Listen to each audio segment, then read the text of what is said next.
यही कुंभ है। पहले जहर निकला, डर आंखें फोड़ देंगे। वहाँ पे अंधे थे, राजा अंधा, प्रजा अंधी, सैनिक सब अंधे, टोटल जन्मांध। कुछ तुम्हें ठीक मिल जाएगा तो तुम क्यों ही प्रेम की तरफ आओ। साधु संत कम लगते हैं, दीनहीन बेचारे ज्यादा लगते हैं। जाकी रही भावना जैसी, प्रभु मुहूर्त दिन देखी तैसी। पहले ही बता देता हूँ, अगर सच सुनना हो तो जरा रुकना, क्योंकि सच सबसे हजम नहीं होता। सच बड़ा कड़वा होता है, और वो सच तो बहुत कड़वा होता है जो तुम्हारी मान्यताएं तोड़ दे। जो बचपन से जिन मान्यताओं को लेकर पैदा हुए, अब क्योंकि वही मान्यताएं तो घर बन चुकी हैं। अब अगर कोई उन मान्यताओं पे भी प्रहार कर दे, उन मान्यताओं को भी तोड़ दे, तो हमारे पास बचा क्या? हम ही खत्म हो गए। लेकिन वो मान्यताएं तुम्हारी टूटना भी जरूरी है। कुंभ आज जिसके पीछे करोड़ों लोग पागल हुए पड़े हैं, अर्थव्यवस्था के लिए बहुत अच्छी चीज है कुंभ। सोशल गैदरिंग के लिए बहुत अच्छी चीज है कुंभ। साधु संतों का जमावड़ा होता है, अलग अलग जगह से लोग आते हैं, यूनिटी के लिए बहुत अच्छा है कुंभ। नॉर्थ साउथ जो डिवाइड होता है वो मिट जाता है, बहुत अच्छी चीज है कुंभ। ये छोड़ो, पूरी दुनिया भर से लोग आते हैं। जब भी कोई इतने बड़े स्तर पर रिलीजियस गैदरिंग होती है, तो वहाँ पर लोग जब आते हैं तो पूरी दुनिया देखती है। वो देखती है कि इनकी सभ्यता में ये क्या चीज़ है, इनकी संस्कृति में ये क्या चीज़ है, जिसमें बिना धर्म, बिना जाति, बिना किसी पंथ मजहब के कोई भी आ जा सकता है। कोई भी अपने हिसाब से कुछ भी कर सकता है, कोई नियम नहीं किसी के। साधु वो अलग कर रहे हैं, नागा बाबा का अलग चल रहा है, हर संत का अपना अलग तरीका है। और कितने प्रकार के संत हैं। बहुत अच्छी चीज़ है सामाजिक तौर पर, ये बहुत अच्छी चीज़ है, क्योंकि समाज एक दूसरे के सहयोग से ही बनता है। लेकिन जरा इनमें बात अगर अध्यात्म की कर ले, तो अध्यात्म की स्थिति में ये कहीं पे भी खरा नहीं उतरता। इसके अभी हम इतिहास की बात करेंगे, क्योंकि इसका इतिहास पुराणों का है, और पुराणों में चीज़ें कोई साफ या सीधे तौर पर नहीं है। पुराणों में किस्से कहानियां हैं जो कि गुप्त काल में लिखे गए। तो थोड़ा बहुत जितना भी इतिहास का ज्ञान है, उसे समझने की कोशिश करेंगे कि किस तरीके से ये इसकी शुरुआत हुई होगी कुंभ की। और फिर समझेंगे कि इसका अगर हम एक अपने तौर पर मतलब निकालें तो क्या निकल सकता है, और जो मतलब निकाले तो वो मतलब फिर क्यों निकले, और असलियत में बात कितने हैं। देखिए, कुंभ की जो हमें सबसे पहला अगर कहीं लिखित सोर्स एविडेंस मिलता है, तो वो हमें पुष्यभूति वंश के थे, राजा हर्षवर्धन। उनके टाइम पर हमें ये देखने को मिलता है। उस टाइम पर जो चाइनीज ट्रैवलर थे, वो अपनी किताब में लिखते हैं कि इलाहाबाद पर प्रयागराज में एक बहुत बड़ा उन्होंने भव्य आयोजन कराया था, जहाँ बहुत सारे साधु संत आए थे। तो इसका मतलब ये कि ये अभी से तो हुआ नहीं होगा, ये पहले से भी होता होगा।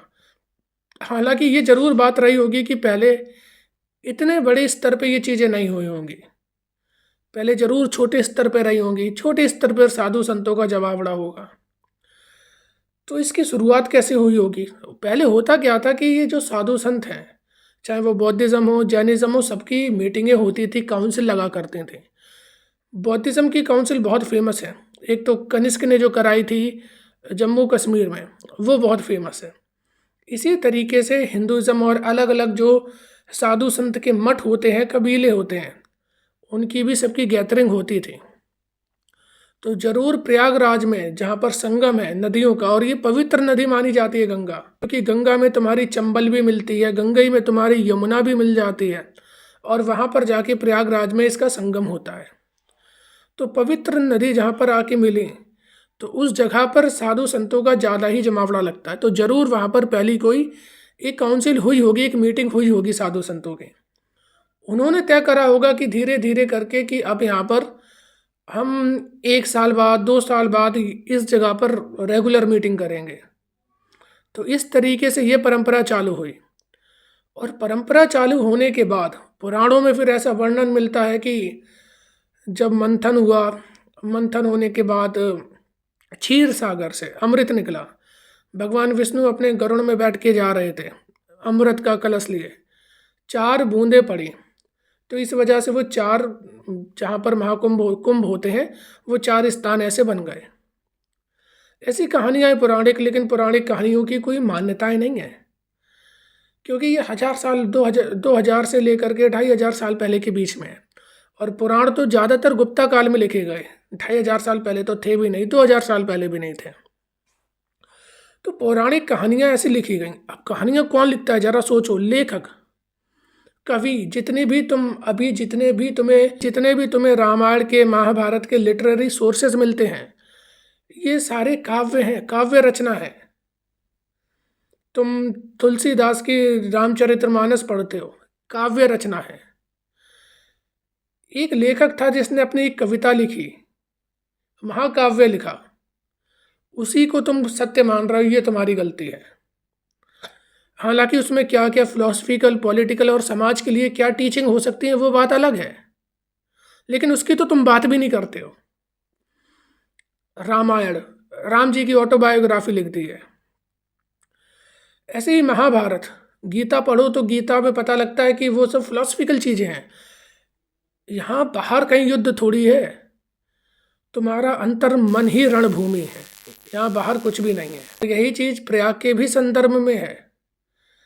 अगर हम प्रयाग को, जिसने भी जो कहानी लिख दी हो कि भगवान विष्णु के कलश से बूंद गिरी अमृत की, तो यहाँ पर स्नान करना चाहिए, तुम्हें ये मिल जाएगा, तुम्हें वो मिल जाएगा। यहाँ पर इंसान को अगर ऐसा कुछ पता चल जाए कि मेरे जो भी कष्ट हैं, मेरे जो भी दुख या तकलीफ़ें हैं, उनका समाधान केवल इतनी चीज़ से हो जाएगा कि मैं वहाँ चला जाऊँगा, वो कर दूँगा। क्योंकि इंसान ये मानता है कि मेरे दुख और तकलीफ़ होने की वजह मैं नहीं हूँ, उसके पीछे कोई एक सुपर नेचुरल चीज़ है। अब सुपर नेचुरल चीज़ अगर मेरे दुख के पीछे है, तो एक जो good quality of supernatural चीज़ है, वो आकर मुझे बचा लेगी। इस वजह से तुम इन चीज़ों में पड़ जाते हो। तो जब पब्लिक मीटिंग्स उनकी हुई होंगी, पहले साधु संत आते थे, फिर उनके दर्शन करने के लिए, क्योंकि साधु संत एक जगह पर आ रहे तो उनके दर्शन के लिए लोग इकट्ठे होने लगे। फिर धीरे धीरे वहाँ पर मेला भी लगने लगा, क्योंकि लोग आएंगे तो उन्हें खाने पीने की चीज़ें, सुविधाएं चाहिए होती हैं। मेला लगा, और हर राज्य में कनिष्क ने जो बुद्धिस्ट काउंसिल कराई थी, इसलिए कराई थी ताकि उनके राज्य में हमेशा सुख और शांति बनी रहे। अशोक ने जो बुद्धिज़्म अपनाया था, धम्म की पॉलिसी लाए थे, वो इसलिए था ताकि पॉलिटिकल स्टेबिलिटी आ सके, बड़े साम्राज्य को संभालने में आसानी हो सके, गवर्नेंस अच्छा हो सके। और अगर हम इनकी बात करें, हर्षवर्धन की, जिन्होंने कि प्रयागराज में सबसे पहला ऐसा उल्लेख मिलता है जिन्होंने कुंभ कराया, उनके भी पीछे की यही वजह थी। राजा अपने आप को ईश्वरीय सत्ता से जोड़ना चाहते थे, ताकि एक सोशल वैलिडेशन भी राजा को मिल सके कि ये भगवान की छवि है, ये कोई एक राजा की बात नहीं है। तुम प्राचीन भारत से देखोगे, फिर मध्य भारत में देखो, सब में ऐसा होता आया है कि जो भी राजा है, क्योंकि अब वो समाज में तो उसने पकड़ बना ली, अब उसी पकड़ को बरकरार बनाए रखने के लिए, स्टेबिलिटी के लिए, अपनी शासन सत्ता में अपने आप को ईश्वरीय अंश बताना जरूरी है, अपने पास डिवाइन पावर बताना ज़रूरी है, नहीं तो नहीं चलेंगी चीज़ें। तो उन्होंने भी बताया, अपने आप को ईश्वर से जोड़ने की कोशिश करी। धर्म तुम जितना समझते हो उससे बहुत गहरी चीज़ है। धर्म तुम जितना जान रहे हो, सोसाइटी के परिप्रेक्ष्य से अभी बात कर रहा हूँ मैं, अध्यात्म में तो छोड़ो, अभी क्या ही समझोगे। बहुत गहरी चीज़ है ये, बहुत गहरी। अगर राजा उसे अपने तरीके से इस्तेमाल कर रहा है ताकि उसका साम्राज्य बचा रहे, जनता उससे जुड़ी रहे, पंडित अपने तरीके से उपयोग कर रहा है ताकि उसका घर चलता रहे, बनिया अपने तरीके से कर रहा है ताकि उसकी दुकान कोई ना लूटे, और जो मजदूर है वो अपनी तरीके से कर रहा है कि अपने दुख तकलीफ हम तुम्हें बता देंगे, कुछ तो सहारा दोगे तुम। एक साइकोलॉजिकली ही सहारा हो जाता है भगवान का। सबके लिए धर्म अलग है, सबके भगवान अलग हैं, सबके लिए भगवान का काम अलग है। कोई उनका इस्तेमाल करता है तो कोई उस पर आश्रित हो जाता है,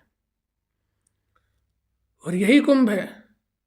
अब हुआ क्या कि जैसे आचार्य प्रशांत, देखो मैं तुम्हें सही बताऊं, यहाँ पर कोई कॉम्पिटिटर नहीं है, सब तुम्हारे लिए लगे पड़े हैं। क्योंकि अगर ये चीज़ हमें मिली है तो कहीं ना कहीं जिम्मेदारी है कि और भी पहुँचाएं, क्योंकि ये हमारी भापौती थोड़ी है।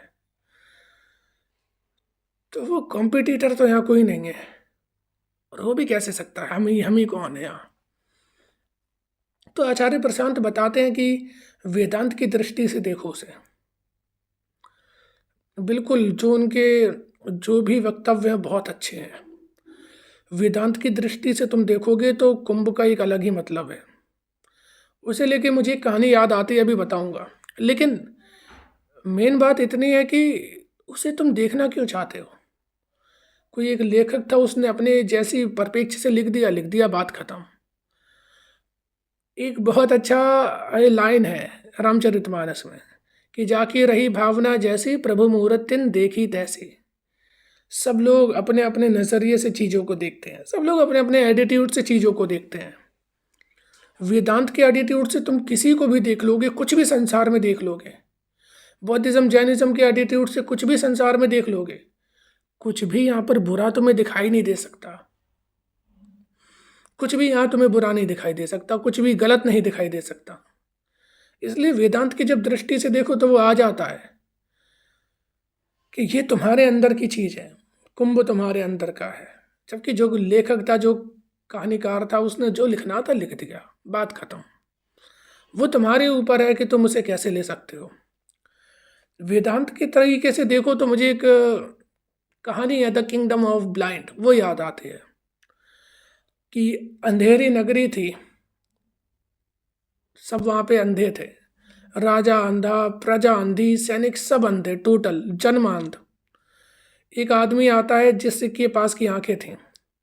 वो लोगों को बताता है कि देखो दुनिया कितनी अच्छी है, दुनिया में रंग हैं, आसमान है, खुला आसमान है, सूरज है, चांद है, तारे हैं, पेड़ हैं, पौधे हैं, पक्षी हैं, कई रंग है, सतरंगी दुनिया है।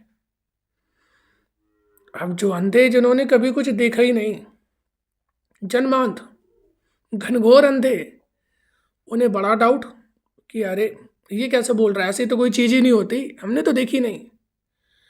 अब वो बताता है कि नहीं, यहाँ पर कितनी सुंदर सुंदर, कितनी खूबसूरत चीज़ें हैं। किसी को विश्वास नहीं, सब समझते कि ये हो गया पागल।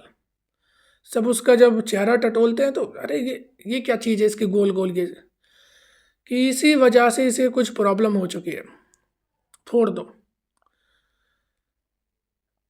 अब वो जब मना करता है कि हाँ मैं पागल हो गया हूँ, अपनी क्षमा याचना करता है, तो उसे उठा के जेल में डाल देते हैं। जेल में डाल दिया मतलब कि भैंसे नहीं डरा पाए उसे। अब जब जेल में डाल दिया, जेल में गए तो वहीं के एक मंत्री थे, उनकी लड़की उनके पास आती है, उस आदमी के पास। धीरे धीरे उनका प्रेम हो जाता है। प्रेम हुआ, लड़की कहती है कि तुम मुझसे शादी कर लो, अपन साथ में ज़िंदगी भर रहेंगे और तुम्हें पूरा धन दौलत, सारी संपत्ति तुम्हें मिलेगी और अच्छा एक पद, प्रतिष्ठित पद मिलेगा। ये सारी चीज़ें होती हैं। तो दूसरा आया माया, लोभ। वो तैयार हो जाता है अपनी आंखें फुड़वाने के लिए। अब जब आंखें फुड़वाने के लिए जा ही रहे होते हैं, तैयार हो गए थे, शर्त थी कि आंखें फुड़वानी पड़ेंगी तो हर चीज़ मिल जाएगी।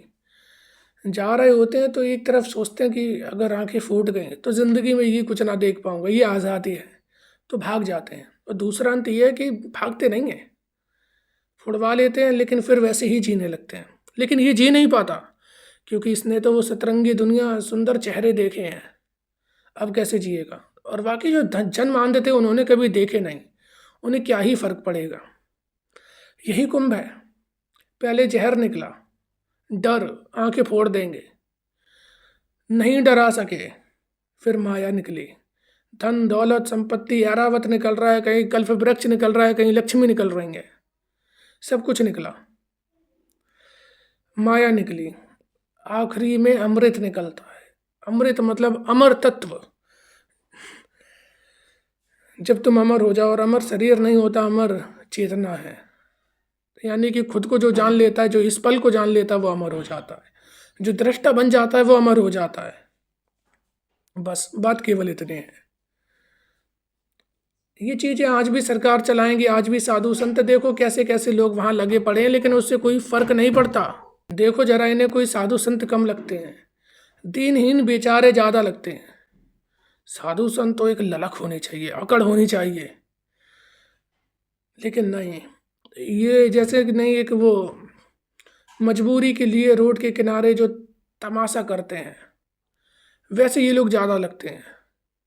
उसके पीछे की वजह है क्योंकि वो उनकी वो मजबूरी बन चुकी है, उनसे वो निकल नहीं पाए, वो उसी में जकड़े हैं, अकड़े हैं। कोई देखो रोड पे खेल दिखा रहे, कर्तव्य दिखा रहे हैं। तुम्हें कुछ छोड़ने की ज़रूरत नहीं है। और आईआईटी वाले बाबा, उनकी भी देखो, परिवार से, समाज से तकलीफ मिली तो भागे छोड़ के। भागना कोई गलत बात नहीं है, क्योंकि अध्यात्म की तरफ अगर सब कुछ तुम्हें ठीक मिल जाएगा तो तुम क्यों ही प्रेम की तरफ आओगे। इसीलिए कुछ यहाँ ठीक मिलता भी नहीं है। लेकिन प्रॉब्लम यह है कि आज भी जैसा उनका व्यवहार उनके माता पिता के प्रति है, जो अभी भी उनके मन में अहंकार कहीं ना कहीं बसा रह चुका है, उससे मुक्त नहीं हो पाए। ज्ञान एक अलग ही अहंकार की दुनिया हो जाती है, उसे भी मिटा दे वही परम ज्ञानी होता है।